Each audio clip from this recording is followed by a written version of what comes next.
اچھا، یہاں پہ گفتگو ہماری پہنچی ہے 20 نمبر پہ کہ اذا حصر المکلف علی ربح مليون ریال مثلا وقبل ان تمضي عليه سنة ابدلها باموال اخرى فاشترى بها عقارا مثلا فهل نحسب سنة جديدة للعقار ام نكمل حساب السنة الأولى للربح؟ اس میں جو ہے ایک ایسا مسئلہ پوچھا جا رہا ہے کہ جو بعض اوقات ہم سے پوچھتے بھی ہیں. وہ کہتے ہیں جی ابھی ہمارے پاس دینار پڑے ہوئے ہیں اور ان کے اوپر خمس واجب ہونے کو ہے، سال گزرنے کو ہے، تو ہم اسے کیا ہے دوسری جنس میں چینج کر لیں گے. یعنی دینار کے بدلے میں کیا خرید کے لے آئیں گے؟ ڈالر خرید کے لے آئیں گے.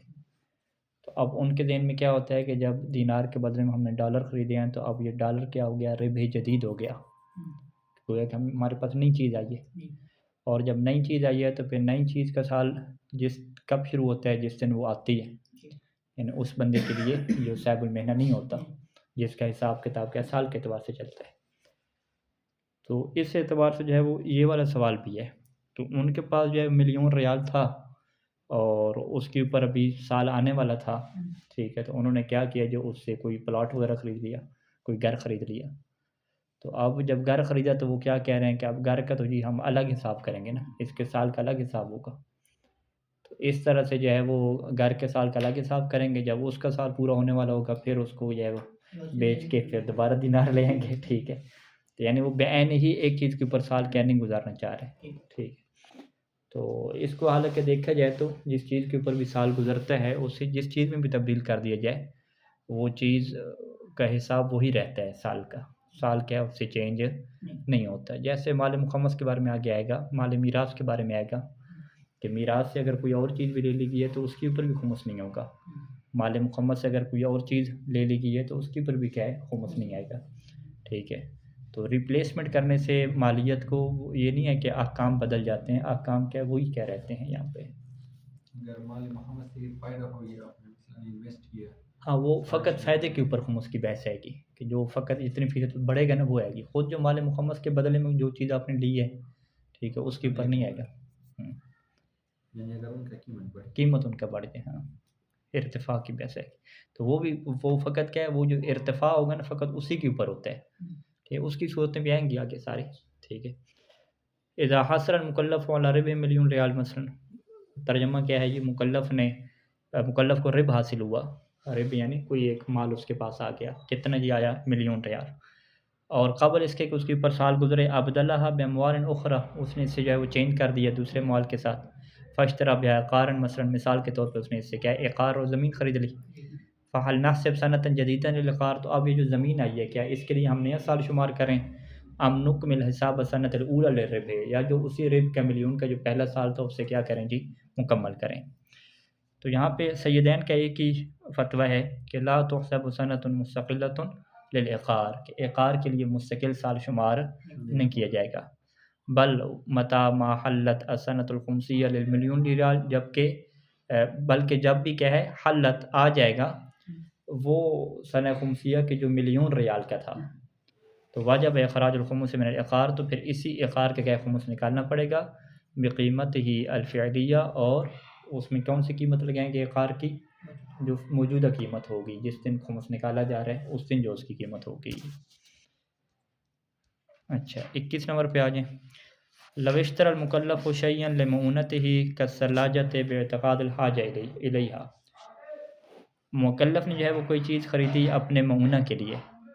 مثال کے طور پہ اس نے فریج خریدی اور اس کا اعتقاد کیا تھا، یعنی وہ کیا سمجھ رہا تھا کہ الحاجۃ الیہا، اسے فریج کی کیا ضرورت ہے، کیونکہ معونہ میں کیا ہوتی ہے ضرورت کے مطابق آپ چیزیں خرید سکتے ہیں نا.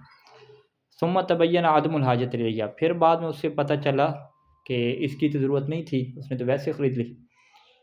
فہل یجب اخراج خمسہ فوراً، تو کیا اس کی پر واجب ہے کہ فوراً اسی جو ہے وہ ثلاجہ کا خمس نکالے. ام یجوز الانتظار، یا اس کے لیے جائز ہے کہ وہ انتظار کرے الی نہایت سنۃ الخمسیہ، خمس کے سال کے کیا ہے ختم ہونے تک. تو یہاں پہ سید سیستانی کا کیا موقف ہے اور سید خوئی رحمہ کا کیا موقف ہے؟ سید خوئی رحمہ کا تو یہ ہے کہ آپ ہر مال کا الگ سال حساب کرتے ہیں نا، وہ کریں گے. تو سید سیستانی کا کیا ہے کہ یجب اخراج الخمس فوراً علی الاحوط، کہ احوط کے طور پہ ضروری ہے کہ اس کا کیا خمس نکالا جائے۔ اچھا، یہ احوط کیوں خمس کے اوپر لگا یہ نکالنے کے پیچھے ایک مسئلہ گزرا تھا کہ سال کا انتظار کرنا وہاں پہ ضروری ہوتا ہے کہ جب انسان کو یہ ایک معقول احتمال ہو کہ یہ چیز کیا ہے استعمال ہوگی، ٹھیک ہے۔ مثلا پیسے پڑے ہوئے ہیں اور انسان کو پتہ ہے کہ ہو سکتا ہے، یعنی یقین نہ بھی ہو، اسے ایک احتمال ہو کہ ہو سکتا ہے کہ یہ خرچ ہو جائیں، ٹھیک ہے، تو لہٰذا پھر فوراً کیا خمس نکالنا واجب نہیں ہوتا۔ لیکن اگر اسے شروع سے پتہ ہو کہ بھئی یہ سال تک بچے ہی رہیں گے، اس میں کیا خرچ نہیں ہونا، تو پھر تو اسی دن ہی کیا ہو جاتا ہے خمس نکالنا واجب ہو جاتا ہے۔ اور یہ بندہ جو ہے وہ اضافی فریج جو لے کر آ گیا ہے، اس کی ابھی ضرورت نہیں ہے، ٹھیک ہے، تو اس سے پتہ ہے کہ بھئی یہ چیز میرے پاس اضافی پڑی ہے، ٹھیک ہے، اس کے اوپر مجھے ضرورت ہی نہیں ہے، لہٰذا اسی وجہ سے کیا ہے اس کا خمس کیا نکالنا ابھی سے کیا واجب ہو جائے گا۔ لیکن اگر اس کی جگہ پہ پیسہ وغیرہ ہوتا تو وہ کہہ سکتا تھا کہ جی پیسہ جو ہے نا ممکن ہے کہ آگے ضرورت پڑ جائے، لیکن فریج تو کیا ہے اس کی ضرورت ہی نہیں پڑنے والی، ضرورت اس کو ہے نہیں، تو وہ ویسے ہی پڑی ہوئی ہے اضافی۔ یا تو اگر وہ یہاں پہ یوں کرتا نا کہ فریج کو وہ کیا کرتا جی دوبارہ واپس کر آتا، اس کے بدلے میں پیسے لے آتا، یا فریج کو بیچ دیتا اور پیسے لے آتا، تو پھر پیسوں کے بارے میں سوال ہوتا کہ آیا اسے پیسوں کی حاجت ہے مستقبل میں یا نہیں ہے۔ تو پیسوں کے بارے میں تو کہتے ہیں کہ حاجت رہتی ہے پیسے کی، ٹھیک ہے، تو وہاں پہ پیسوں کے پر فوراً خمس نہ ہوتا، خمس کی تاریخ کا انتظار کرتے، لیکن وہ پیسوں کی بجائے کیا ہے فریج کو رکھا ہے اپنے پاس، اور فریج کو کیا ہے فریج کی اسے کیا ہے ضرورت بھی نہیں ہے، تو پھر تو یہ بات واضح ہوگی نا کہ جب سال تک ضرورت اس سے ہے ہی نہیں تو پھر سال کا کیا انتظار کرنا۔ لہٰذا اسی وجہ سے کیا کہا کہ احتیاط واجب کے طور پہ اس کا خمس نکالنا کیا ہے ضروری ہے فوراً۔ لیکن اگر ہم معاشرے کے اعتبار سے دیکھیں تو ایسا کوئی نہیں کرتا کہ وہ فریج کو ضرورت نہ ہو تو اپنے پاس رکھی رکھے، وہ کوشش کرتا ہے کہ اس کو کیا نکالے فریج کو کسی طریقے سے۔ تو لہٰذا یعنی جو یہ سوال وہ جو دوسرے ممالک والے ہیں کویت وغیرہ کے عرب وغیرہ، ان کے یہاں ہوگا کہ چلو اضافی فریج لے آئیں تو پڑی رہے، ٹھیک ہے جی، کبھی کسی کو دے دیں گے تو ٹھیک ہے وہ۔ لیکن عام طور پہ جو ہمارے پاس نظام چل رہا ہے کہ جو بھی فریج یا اضافی چیز آ گئی ہے وہ یہ نہیں ہوتا کہ پڑی رہے بس، نہیں، اس کو فوراً نکالا جاتا ہے اور اس کی جگہ پیسے حاصل کی جاتے ہیں۔ یہ جو اس نے فریج لے لی، پہلے تو حاجت تھی، حاجت سمجھتے ہوئے لے لی اور لے کے گھر آ گیا، اب اسے پتہ چلا کہ ضرورت نہیں ہے، اب پتہ چل گیا کہ یعنی یہ اضافی ہے، پورا سال استعمال ہونی نہیں، اب فوراً خمس کا وجوب تو آ گیا ہے، اب اگر یہ واپس کر دیتا ہے، اس وقت واپس کرتا ہے، کیا یہ اس وقت واپس کر سکتا ہے؟ ہاں واپس کر سکتے ہیں، یعنی یہ اس صورت میں ہے کہ جب یہ اپنے پاس رکھے گا نا، ہاں یعنی ضروری ہے کہ وہ اگر اس کا پروگرام ہے کہ یہ سال تک میرے پاس رہنی نہیں ہے، یعنی یہ جو ہم کہہ رہے ہیں نا کہ فوراً خمس اس کی پر واجب ہوگا، اس میں یہ فرض ہوگا کہ اسے پتہ ہے کہ فریج سال میرے پاس پڑی رہنی ہے۔ اگر اسے یہ ہے کہ اسے ہے کہ چلیں ہفتہ 10 دن بعد میں واپس کر آؤں گا، ٹھیک ہے، یا اس کے ذہن میں یہ ہے کہ چلو ابھی چھٹیاں ختم ہو تو مہینے 2 مہینے بعد کیا میں یہ اسے بیچ دوں گا، ٹھیک ہے، پھر تو واضح ہوگا نا کہ اس کے پاس سال رہنی نہیں ہے یہ فریج، ٹھیک ہے، اس میں سے ذریعے سے پیسہ لینا ہے یا کوئی اور ضرورت کی چیز اس نے لے لینی ہے، ٹھیک ہے، تو یہ سارے ہم چیزوں کی جو ہے وہ فرض کریں گے کہ اس نے جو ہے وہ ایسے فریج رکھنی ہے اور سال تک پڑی رہنی ہے اسی کے پاس اور بغیر ضرورت کی پڑی رہنی ہے، تو پھر یہ کہا کہیں گے کہ بھی اس کی ایک بچت ہے، ٹھیک ہے، تو اس کے اوپر کیا خمس پھر نکالے گا۔ بناء علی وجوب الخمس فی اموال الصبی هل یجب اخراج خمسها بمجرد حصولها ام بعد مرور حول علیہا، بناء اس بنا پہ کہ بچے کے اموال پہ خمس واجب ہوتا ہے، تو کیا جب بچے کا مال حاصل ہوگا تو فوراً ہی خمس نکالنا واجب ہو جائے گا، یعنی بے مجرد حصولها، جیسے ہی مال وہ حاصل ہو، یا اس کے اوپر بھی کیا ہے سال دیکھنا پڑے گا؟ تو صحیح ثانی کا کیا موقف ہے کہ بل بعد مرور عام علیہا، خمس کے تو قانون یہی ہے نا کہ سال گزرنے کے بعد ہی ہوتے ہیں۔ فما یحصل علیہ طفل من اموال، پس جو بھی بچے کو اموال حاصل ہوئے ہیں، یمکن صرفہ، تو ممکن ہے کہ انسان اسے استعمال کرے، اپنے لیے نہیں بلکہ فی معونت ہی، بچے کے اخراجات میں استعمال کرے، خلال سنہ، پورا سال۔ اچھا، کیوں بچے کے اخراجات پہ باپ جو ہے وہ اسی مال سے خرچ کرے جو بچے کا مال ہے، اپنا مال باپ نہ لگائے؟ کہتے ہیں اس وجہ سے کہ اذلا یجب علی الاب، کیونکہ والد کے اوپر واجب نہیں ہوتا کہ الصرف علی الطفل، کہ وہ بچے کے اوپر خرچہ کرے، من اموال ہی، اپنے مال سے، مع تمول الصبی وغناہ، جب کہ بچہ کیا ہے مالدار ہو، وغنا ہو اور مستغنی ہو، امیر ہو چکا ہو. ٹھیک ہے، یہ تو فقط کہتے ہیں یہ پوری مخلوق میں سے واحد بیوی ایسی مخلوق ہے، ٹھیک ہے، فقہ میں، کہ جو امیر بھی ہو، بہت زیادہ پیسہ بھی ہو، پھر بھی شوہر کے اوپر واجب ہے کہ اپنے مال سے اس کے اوپر خرچ کرے. حتیٰ والدہ بھی اس کیٹیگری میں نہیں آتی. والدہ کے پاس اگر پیسہ ہے، سب کچھ ہے، تو بیٹی کے اوپر خرچ کرنا واجب نہیں ہوتا. لیکن بیوی جو ہے نا ایسی مخلوق ہے کہ اس کے اوپر ہے. تو بچہ اسی میں آ گیا، اپنا بچہ ہے، لیکن وہ بچے کے جو ہے نا گفٹ وغیرہ ملے ہیں، باقی چیزیں ملی ہیں، تو باپ کیا ہے وہ بیچ کے، اس کی ضرورت نہیں ہے، بیچ کے پیسہ لے آئے اسی کے اوپر خرچ کرے. وہ خرچے میں اس کا پیسہ ڈالے تو کہتا کہ چلو جی یہ جو خرچہ ہو رہا ہے اس میں بچے کا حساب اتنا ہو جائے گا، باقی اتنا ہو جائے گا. یوں کر سکتا ہے وہ. یہ معین کرنا ضروری نہیں ہے کہ یعنی یہ پیسہ ہے اور یہی پیسہ بچے ہاں، کا ہے. معین کرنا ضروری نہیں ہے، اکٹھا استعمال کر لے بس. ہاں، نیت اس کی یہی ہو کہ اس میں جو ہے بچے کا حصہ بھی ہو جائے گا. مثلا بجلی کا بل ہے، باقی چیزیں ہیں، تو اس میں بچے کا جو حصہ بنتا ہے تو وہ اس میں حساب کر لیں. ٹھیک ہے. جیسے ہمارے مشورے کے ہوتا ہے کہ وہ پیسے عیدی کے پیسے بچے کے ملتے ہیں مثلاً، اب ضروری نہیں ہے کہ اسی پیسے کا وہ خرچ کر لیتے ہیں. ہاں والدین خرچ کر دیں، لیکن نیت کیا رکھیں اس میں کہ ہم اس کی جگہ پہ جو خرچ کریں گے، باقی بچے کے پیمپر وغیرہ لے کے آئیں گے، باقی چیزیں وہ اسی کی جگہ پہ ہی ہوں گے. ٹھیک ہے، یوں ہو سکتے ہیں. یعنی اتنے تصرف کی ولی کو اجازت ہوتی ہے کہ آگے پیچھے کر لو. ھذا بالاضافۃ الی انہ یمکن، اور اس کے ساتھ ساتھ انہ یمکن، یہ بھی ممکن ہے کہ ان یصرف علیہ فی موارد لا یصرف علیہ الاب فیہا، کہ ان یصرفها علیہ، کہ وہ کیا کرے جی، والد جو ہے نا اس کا، وہ اس پیسے کو استعمال کرے علیہ بچے کے اوپر، فی موارد ایسے موارد پہ، کہ ایسے موارد پہ کہ لا یصرف علیہ الاب فیہا، کہ جن موارد میں جو ہے وہ اب عام طور پہ کیا خرچہ نہیں کرتا. ٹھیک ہے جی. یعنی وہ جو اب عام طور پہ جو خرچہ بچے کے اوپر کرتا ہے وہ کھانے پینے کی چیزیں ہیں نا، کپڑے وغیرہ ہو گئے، تو وہ اس کے دیگر اور موارد جو اس کی مصلحت میں ہے وہاں پر بھی خرچ کر سکتے ہیں. بائک لے لیا، ہاں، بائک وغیرہ لے لی، کوئی کھلونا لے آئے، کوئی بھی یعنی دیگر موارد. نام اذا علما، لیکن اگر اس بات کا علم ہو، علما پڑھیں بلکہ، نام اذا علما، اگر یہ بات یقینی ہو جائے کہ بعدم صرف یا فی مونتہ ہی، کہ اس پیسے کو بچے کے اخراجات میں خرچ نہیں کیا جائے گا. مونت یعنی سال، یعنی کم از کم جو سال ہے نا، 1 سال تک تو اسے خرچ نہیں کیا جائے گا. جیسے بچے کو جو ہے جو وہ کپڑے جو ملتے ہیں ولادت پہ وہ بڑے ہوتے ہیں، جو اس سے جو ہے وہ سال بعد پورے آتے ہیں، تو اس میں والدین کو یقین ہوتا ہے کہ یہ کپڑے ابھی تو نہیں پہنائیں گے ہم، جب یہ سال کا ہو جائے گا تو پھر کیا پہنائیں گے. تو اس صورت میں کیا ہے کہ اس کا پھر خمس نکالنا فوراً کیا ہو جاتا ہے، واجب ہو جاتا ہے. لیکن پیسوں میں اتنا لمبا نہیں چلتا نظام، پیسے تو کیا سال سے پہلے خرچ ہو جاتے ہیں. تو اس کی مثال جو ہے یہی کپڑے جوتے وغیرہ یہ بنیں گے. ٹھیک ہے. جس بچے کے اوپر کیسے فرض ہوگا؟ بچے کے ولی کے اوپر ہے نا، بچے کے ولی کے اوپر ہے نکالنا واجب. ٹھیک ہے، بچے کے ولی کے اوپر ہے. بچہ خود تو نہیں دے گا نا، وہ تو نابالغ ہے. پیسے میں اس لیے آئے گا کیونکہ یہ قانون کلی ہے نا، اس میں سید خوئی رحمہ کے مطابق تو نہیں آتا.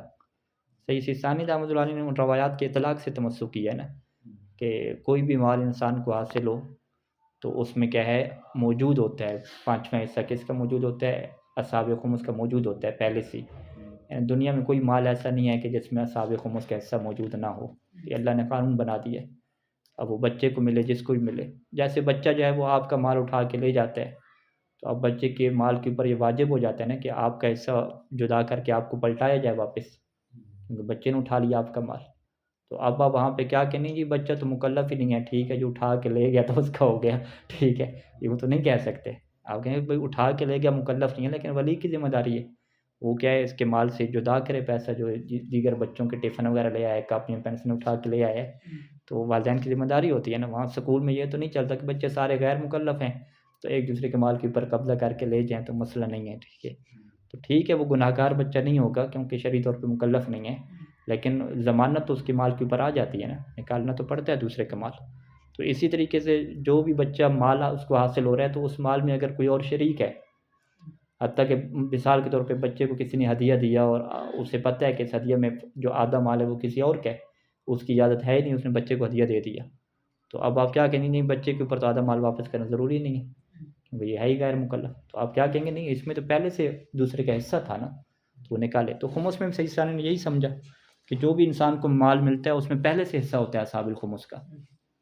ٹھیک ہے، وہ جو روایت ہم نے پڑھی تھی کہ یہ اللہ تعالیٰ نے احسان کیا ہے کہ 4 حصے فقط اپنے لیے رکھے ہیں نہیں 4 حصے بندے کے لیے رکھے ہیں اور 1 حصہ فقط کہ اپنے لیے رکھا ہے ہر مال میں. تو یہ مسئلہ واضح ہو گیا. اچھا جی بچے کی ولادت پہ کپڑے ملتے ہیں تو بس بہت زیادہ مل جاتے ہیں. ماں اس کی ماں کسی اور کی ولادت پہ وہ چپ چاپ سے لے جاتے ہیں. ہاں یہ بھی تصرف ہے. جی یہ بھی جائز نہیں ہوتا تصرف نا, کہ بچے کو جو کپڑے وغیرہ اس سے ملے ہیں اور وہ اٹھا کے جو ہے وہ کسی اور کو جو ہے وہ دے دیں, ٹھیک ہے, تو یہ تصرف جائز نہیں ہوتا. لیکن بچے کی مصلحت میں یہ تصرف ہو, یعنی وہ ہم دے دیں گے اور اس کے جگہ پہ جو خرچہ ہے نا وہ ہم بچے کا شمار کر لیں گے.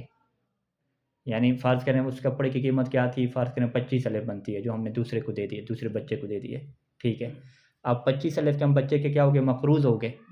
تو ہم پھر یہ نیت کریں گے کہ ابھی جو ہم بچے کو کھانا وغیرہ کھلا رہے ہیں, اس کے جو پیمپر وغیرہ لے کر آ رہے ہیں, وہ اسی 25 الف میں کیا کٹ جائیں, اتر جائے ہمارا ادھار جو ہے نا یہ. تو یہ ساری چیز کیا ہے, بچے کی مصلحت کے لیے ہو رہی ہے.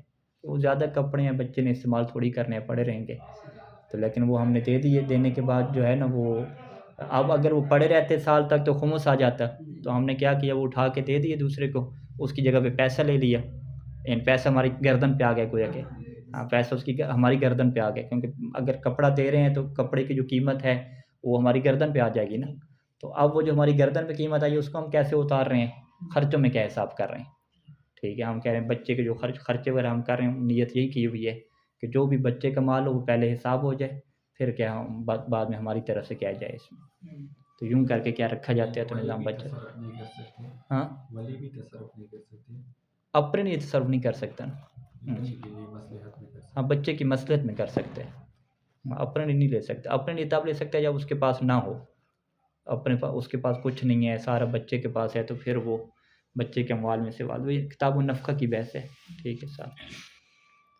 اچھا الباب الثانی تحدید الارباح سنویہ. اس میں جو ہے وہ مصنف کہتے ہیں ہم 3 فصول بنائیں گے. پہلی یہ ہے کہ ما یجب فی الخمس, کی کون سی چیزیں ہیں کہ جس کے اندر خمس واجب ہوتا ہے.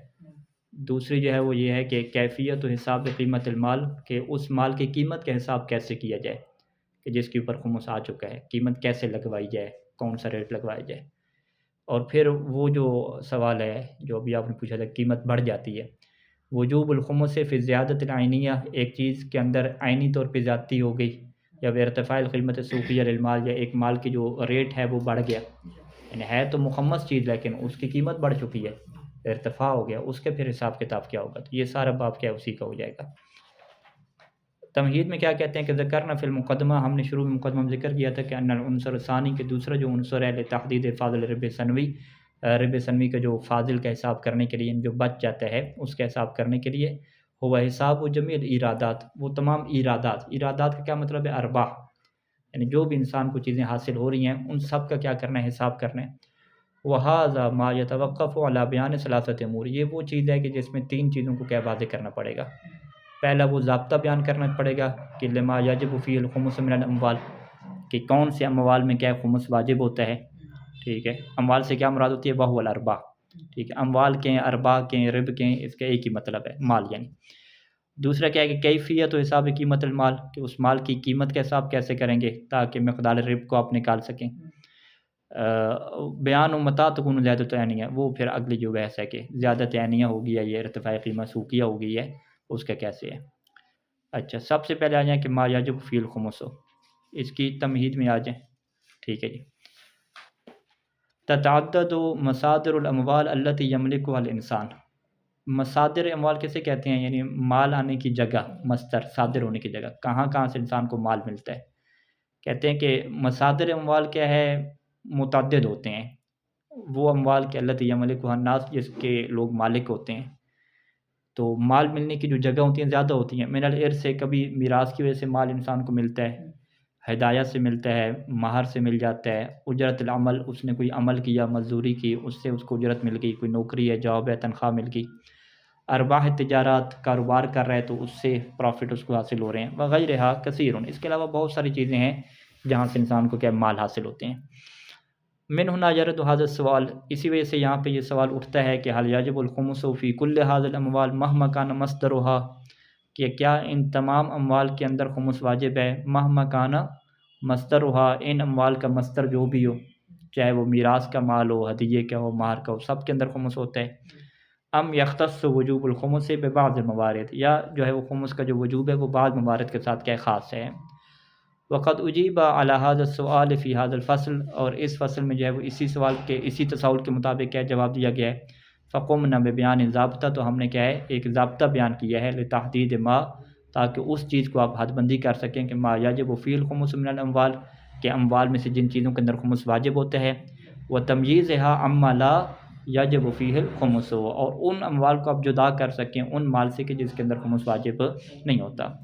ثم تعرضنا لعنوانین خاصین، پھر ہم نے اس کے بعد ایک عنوان رکھے خاص، لما لہما من اہمیت، کیونکہ اس کی زیادہ کیا اہمیت ہے اور ان کے ساتھ کیا خاص اموال خاص احکام ہیں. اور وہ دو عنوان کون سے ہیں؟ ایک ارث کے مال کا عنوان ہے، اور ایک کیا مال تجارت کا جو راس ہوتا ہے. راس و مال تجارہ یعنی سرمایہ جو ہوتا ہے، یعنی جو دکان بنائی تو دکان کے اندر اس نے بہت سارے بسکٹ رکھے ہوئے ہیں، آئل کی بوتلیں رکھی ہوئی ہیں، ٹھیک ہے، اور وہ فرض کریں سال تک بکتی نہیں ہے، یا خمس کی تاریخ آ جاتی ہے اس کے اوپر، ٹھیک ہے. ظاہری بات ہے خمس کی تاریخ ہی آئے گی جب بندہ کاروباری ہے، سال تو نہیں ہوگا، تو اس کا کیا حساب کتاب ہوگا، تو یہ سارا بیان کریں گے. اچھا، پہلا جو مطلب ہے کہ ما یجب فی الخمس، حل یجب الخمس فی کل ما یحصل علیہ المکلف من اموال ام یختص وجوب الخمس ببعض الاموال.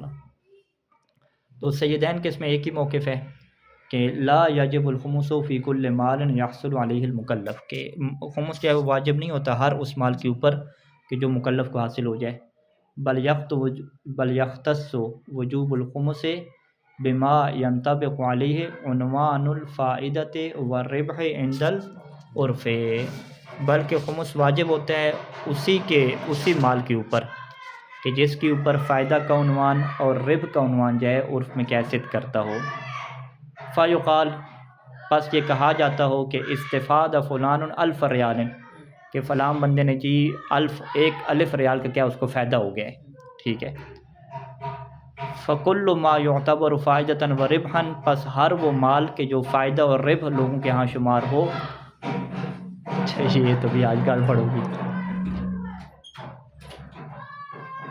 اصل ایک کھڑکی ادھر نہ ہوتی نا پھر نظام سیٹ تھا.